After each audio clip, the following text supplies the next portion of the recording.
คอยคำลงแรงที่ธรรมศาสตร์พี่น้องเนาะพาเมียเลาะขุดกระปูสวัสดีนะแม่สบายดี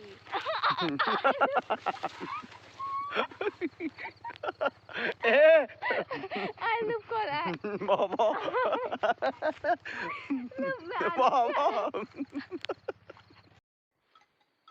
นี่ได้ตัวนึงแล้วหมานเอ๊ะเอ๊ะเอ๊ะ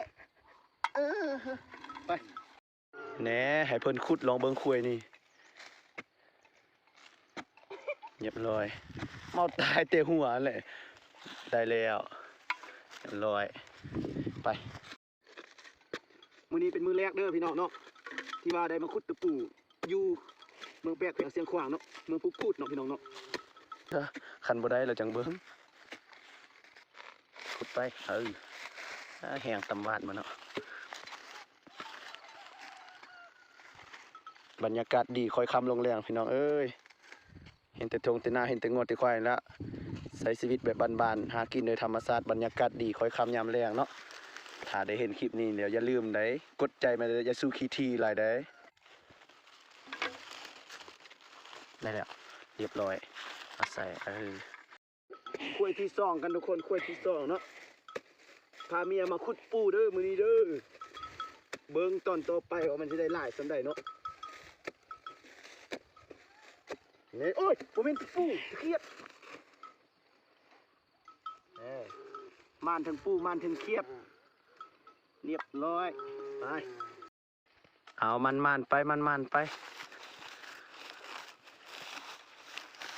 ได้แล้วเรียบร้อยนะ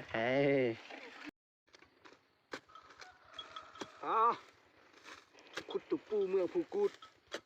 ธรรมดาพี่น้องเนาะหมดแล้วนี่เอาไปสู้พ่อตาแม่นายกินก่อนนะก็เดือดละตุกขี้เลย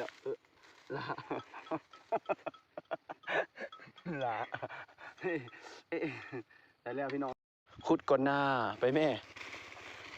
ว่าตอนไหนได้ทุกปูเลยจังรวมกันมันยู่หั่นเลยเด้ไหนเห็นบ่ยิ้มเนี่ยก็ได้แล้วเด้เนี่ยกำลังไปละ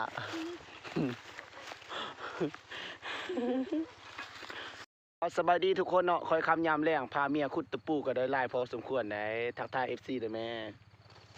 ไปมาเพื่มาแม่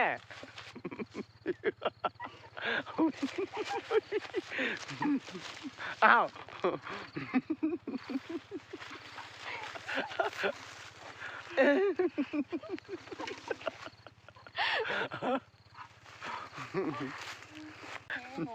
มึงกูบ้านเนาะมึงเป็นว่าบ่มี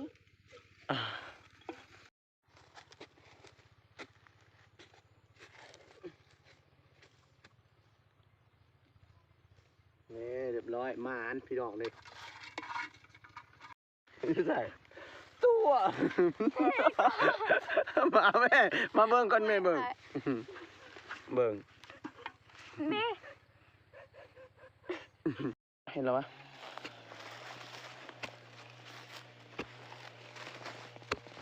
ซองเบิ่งนาคนแล้วมืดเนาะ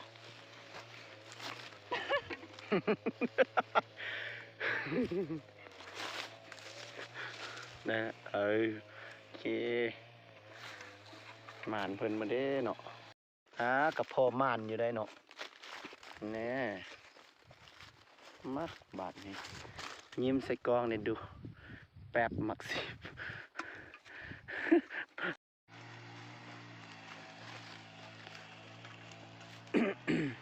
อยู่ให้อยู่หน้าคือเก่าพี่น้องเนาะ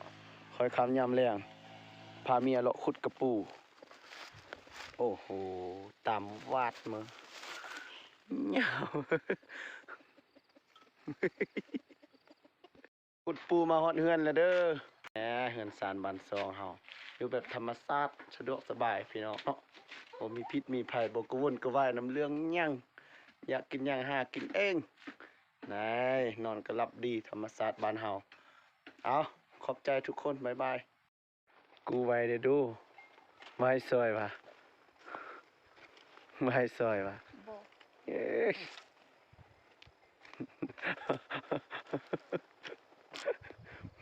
เอาเสร็จขึ้นแล้ว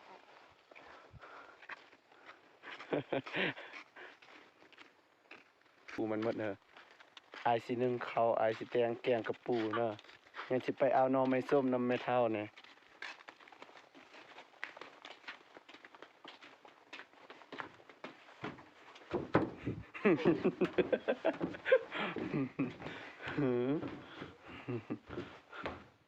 เอาปุ้งแล้วแม่มันทาอหย่างอีก